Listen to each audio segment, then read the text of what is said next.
नमस्कार दोस्तों, स्वागत है आपका ओजस एस्ट्रोलॉजी में। मैं हूं रंजीत रघुआरिया और मैं आपका हार्दिक अभिनंदन करता हूं इस वीडियो को देखने के लिए। दोस्तों, मैंने पहले एक वीडियो बनाया था कि शादी में जो समस्या आती है उसमें ऐसे क्या योग हैं, क्या कॉम्बिनेशन है आपके चार्ट में, जिसके कारण शादी में सेपरेशन, शादी डिले से होना, लेट से होना, शादी न होना, शादी होने के बाद भी सेपरेट हो जाना, तलाक होना या सेकंड मैरिज, क्या क्या योग होते हैं। मैंने एक वीडियो बनाया है जो कि आप आई बटन में देख सकते हैं या वीडियो के डिस्क्रिप्शन में जाके देख सकते हैं। वो देखेंगे तो कुछ क्लैरिटी ज़्यादा आपको होगी इस वीडियो को देखने में। तो आज हम बात करेंगे नो मैरिज के बारे में, यानी कि शादी न होना है। ऐसा क्या योग है किसी के कुंडली में, क्या एनर्जी का रिपीटेशन है, ग्रहों का क्या कॉम्बिनेशन बैठा है, कंजंक्शन बैठा है किसी के उस कुंडली में जिसके कारण शादी नहीं हुई। तो हम एक दो चार्ट के माध्यम से हम समझेंगे कि क्या योग है, क्यों इसकी इस जातक की शादी नहीं हुई है। तो जो मैंने पिछले चार्ट में मैंने रिपीट किया था कि शादी में महिला के चार्ट में मंगल उसके शादी उसके हस्बैंड को रिप्रेजेंट करता है, मंगल उसके शादी का कारक है। और पुरुष की चार्ट में पुरुष के चार्ट में शुक्र उसके शादी का कारक है। तो अगर इसके अलावा सप्तम भाव, सप्तम का लॉर्ड और जो रिलेशनशिप का जो साइन होता है वो तुला, यानी भाव भावेश कारक, अगर ये किसी जो पाप ग्रह है राहु केतु मंगल शनि से अगर वो प्रभावित हो जाए तो शादी में समस्या दे सकता है। उस भाव भावेश या जो कारक है उसकी स्थिति उस कुंडली में या नवांश कुंडली में या और भी जो वर्ग कुंडली है D9 D60 D10 में उनकी कैसी स्थिति है, किस तरह से वो बैठे हैं, उसके हिसाब से ही वो डिसाइड होता है कि शादी का क्या पोजीशन है उस कुंडली में।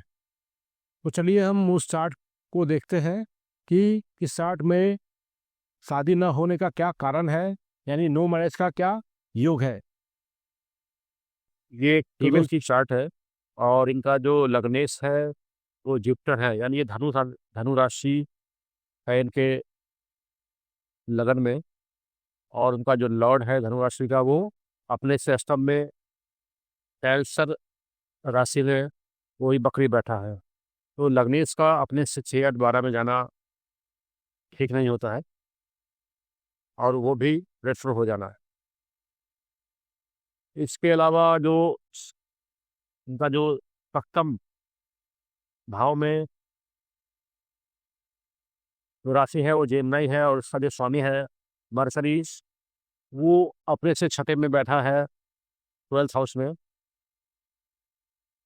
और बकरी होके बैठा है।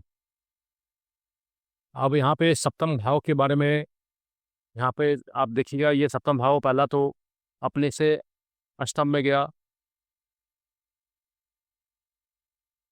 वो भी बकरी है। और यहाँ पे मरकरी का जो डिग्री है इस चार्ट में सबसे कम है, यानी लोएस्ट डिग्री का प्लैनेट है मरकरी इस चार्ट में। तो सप्तम भाव में अगर कोई लोएस्ट डिग्री का प्लैनेट बैठ जाए या सप्तमेश लोएस्ट डिग्री का हो जाए तो लोएस्ट डिग्री अपने आप में एक डिफिशियंसी कमी को बताता है। जिस ग्रह जिस भाव का स्वामी सबसे कम डिग्री का हो जाए उस कुंडली में तो वो उस कुंडली के लिए एक डिफिशियंसी का तरह काम करता है, यानी उस भाव के कारकत्व को हासिल करने में बहुत कठिनाई होती है। तो यहाँ पे मरकरी सबसे लोएस्ट डिग्री का है, अपने से छठे में जाके बैठा, बकरी बैठा और स्कॉर्पियो साइन में बैठा। स्कॉर्पियो साइन का जो को लॉर्ड होता है केतु होता है और लॉर्ड होता है वो मार्स होता है। तो मरकरी जो है केतु का एनर्जी लेके यहाँ बैठा है। और सप्तम भाव में आप देखेंगे कि लाइन से शनि और केतु का प्रभाव पड़ रहा है, यानी सप्तम भाव भी यहाँ पे एफ्लिक्टेड यानी पीड़ित है। महिला के चार्ट में शादी का कारक मंगल होता है, जो कि मंगल अगर देखा जाए तो उसके ट्राइन में, त्रिकोण में राहु आ रहा है, तो यहाँ कारक भी पीड़ित अवस्था में बैठा है। और यहाँ पे आप देख रहे हैं जो एरीज लिब्रा एक्सिस है, यानी मेष और तुला जो एक्सिस है उसमें राहु केतु बैठा है। तुला राशि रिलेशनशिप की राशि होती है, यहाँ पे वो भी एक्सिस पीड़ित हो गई। तो यहाँ पे जीवन में ये चार्ट शादी के लिए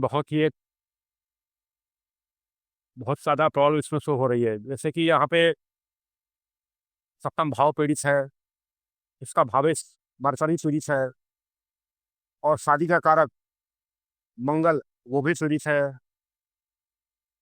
लग्नेश अपने से अष्टम में जाके बैठ गया। जो शादी का जो राशि होता है तुला, वो भी पीड़ित है। और जो नेचुरल जो शादी का कारक होता है शुक्र, वो भी 12वें भाव में बैठा है स्कॉर्पियो साइन में। तो ये शादी के लिए ये जो लगन कुंडली है वो बहुत ही अच्छा नहीं दिखाई दे रहा है। अगर हम नवांश की बात करें, नीचे नवांश की कुंडली बनी हुई है। नवांश में भी देखें कि D1 का जो सप्तम भाव का लॉर्ड है मरकरी, वो नवांश के सप्तम भाव से अष्टम में बैठा है। यानी अष्टम भाव किसी चीज के अंत को दर्शाता है। तो नवांश में भी लगन कुंडली का जो सप्तमेश है वो 6-8-12 में नहीं होना चाहिए, या नवांश का सप्तमेश वहाँ पे 6-8-12 में नहीं होना चाहिए।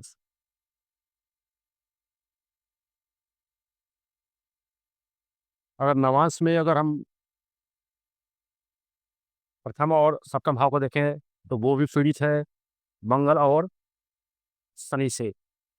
और यहाँ भी जो एरीज लिब्रा एक्सिस यानी मेष और तुला एक्सिस में राहु केतु का प्रभाव है, जो कि D1 के चार्ट में भी है। तो यहाँ पे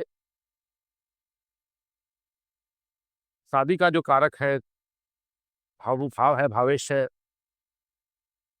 उसकी एनर्जी D1 में तो है ही, और वो रिपीट भी हो रहा है नवांश से भी।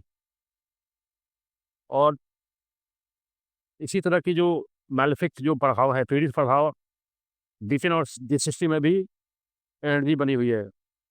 तो शादी के लिए ये कुंडली लगन कुंडली से या नवांश से या D9, D10 या D60 में इसकी जो नेगेटिव जो एनर्जी है वो रिपीट होती जा रही है, और बहुत ज़्यादा ही रिपीट होती जा रही है। तो इतना ज़्यादा मैलेफिक का जो प्रभाव है डिफरेंट डिविजनल चार्ट्स में, यानी बर कुंडली में, वो नो मैरिज को दर्शाता है। अगर किसी कारण से शादी भी हो भी गई तो ये शादी चलने वाली नहीं है, क्योंकि इतना ज़्यादा नेगेटिव प्रभाव है इस कुंडली पर। ये जो दूसरी कुंडली है ये भी एक महिला की कुंडली है, और ये इनका जो लग्नेश है जुपिटर, वो भी अपने से अष्टम में जाके बखरी बैठ गया। जैसे मैंने पहले बताया है, लग्नेश का अपने से 6-8-12 में जाना लग्ने उस जातक के लिए ठीक नहीं होता है। और ये भी देखेंगे कि जो लग्नेश का जो साइन है सजिटेरियस धनु राशि, उसमें केतु का प्रभाव है, केतु बैठा हुआ है। तो लग्नेश जुपिटर पर, यानी लग्नेश जुपिटर डायरेक्ट केतु के प्रभाव में है। और यहाँ जो सप्तम भाव है वर्गो, उसका राशि लॉर्ड बुध यानी मरकरी, वो थर्ड हाउस में सन के साथ बैठा है। सन जो छठे का स्वामी है, छठा भाव सप्तम भाव से 12th में पड़ता है, 12वें में पड़ता है किसी भी हाउस से, यानी किसी भी भाव से उसका जो 12वां यानी 12th हाउस इस हाउस के लॉस को शो करता है, यानी उस पर ध्यान नहीं देना या उसे छोड़ देना। जैसे लगन से 12th हाउस लगन के लिए हानि, लगन का लॉस शो करता है। अगर लगन का समय 12th में बैठ जाए तो वह लगन का लॉस है। उसी तरह 7th से जो 12th हाउस है वो है 6th हाउस। ये शादी के हाउस का लॉस 6th हाउस हुआ, उससे 12वां 12th। तो यहाँ पे मरकरी यानी सप्तम जो लॉर्ड है उसका तन के साथ यानी छठे भाव के लॉर्ड के साथ बैठना ठीक नहीं है। और यहाँ पे आप देखेंगे कि मरकरी का जो डिग्री है वो 21 डिग्री का है और राहु केतु का जो डिग्री है वो 22 डिग्री का है। तो डिग्री सिस्टम से अगर बात करें, वो भी ग्रह कहीं भी बैठा हो, अगर वो डिग्री वाइज क्लोज है, 3 डिग्री के आसपास वो बैठा हुआ है एक दूसरे से, तो उसे एज ए कंजंक्शन ट्रीट किया जाता है। मतलब ये माना जाता है वो एक दूसरे के साथ है। तो यहाँ पर मरकरी पर भी राहु केतु का प्रभाव है, यानी कि मरकरी भी एक पीड़ित अवस्था में बैठा हुआ है। अगर हम सप्तम भाव की बात करें तो वहाँ पे वर्गो राशि है और वहाँ पे शनि और मंगल का प्रभाव है, जो कि एक मैलेफिक प्रभाव है। सप्तम भाव भी पीड़ित है और जो कारक है महिला के कुंडली में वो मंगल है। मंगल का बुध की राशि में बुध के साथ बैठना भी ठीक नहीं माना जाता, क्योंकि मंगल और बुध एक दूसरे के दुश्मन है, एनिमिटी रखते हैं एक दूसरे से। तो हाँ, मंगल भी अच्छे अवस्था में नहीं है। और एक और चीज़ देखेंगे कि राहु और मंगल का जो साइन है वो उसका जो लॉर्ड है दोनों का सेम है, यानी जेमिनी में राहु है और वर्गो में मंगल है, तो दोनों का जो स्वामी है वो बुध है। तो सेम साइन थ्री से मंगल राहु के साथ भी है और शनि के साथ तो बैठा ही है। तो यहाँ कारक भी बहुत प्रभावित है, भाव भी बहुत प्रभावित है, यानी पीड़ित है। और भावेश बुध भी यहाँ पे पीड़ित है, यानी भाव भावेश और कारक तीनों पीड़ित है इस महिला के लगन चार्ट में। अगर नवांश की बात की जाए तो नीचे आप देखेंगे नवांश का और लगन का जो सप्तम भाव का 7th हाउस का जो लॉर्ड है दोनों बुध ही है। और नवांश में भी जो बुध है वो अष्टम भाव में बैठा है शनि के साथ। तो यहाँ भी जो सप्तम भाव का जो लॉर्ड है वो यहाँ पे भी पीड़ित हो गया नवांश में भी। और लिब्रा एक्सिस, एरीज और लिब्रा एक्सिस में यहाँ पे राहु केतु का प्रभाव है। तो नवांश में भी ये चार्ट शादी के लिए बहुत ज़्यादा अच्छा इंडिकेशन नहीं दे रही है।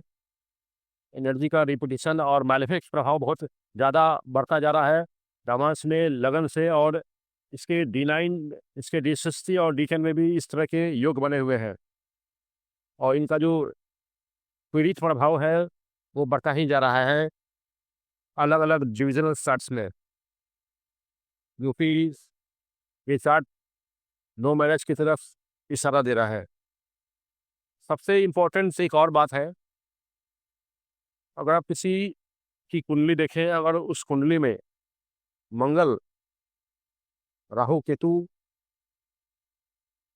शनि और बुध के प्रभाव में है, तो उस महिला के जो हस्बैंड है या उस अगर पुरुष के चार्ट में अगर ऐसा पाया जाता है तो उस पुरुष में इनफर्टिलिटी इशू का इशू पाया जाता है, नहीं इम्पोर्टेंसी। तो सेक्स लाइफ में जो प्रॉब्लम देखा जाता है, नपुंसकता का समस्या देखने को मिलता है। तो बहुत बार इन सब कारण से भी शादी छूट जाना, ना होना, जो समस्या है देखी जाती है।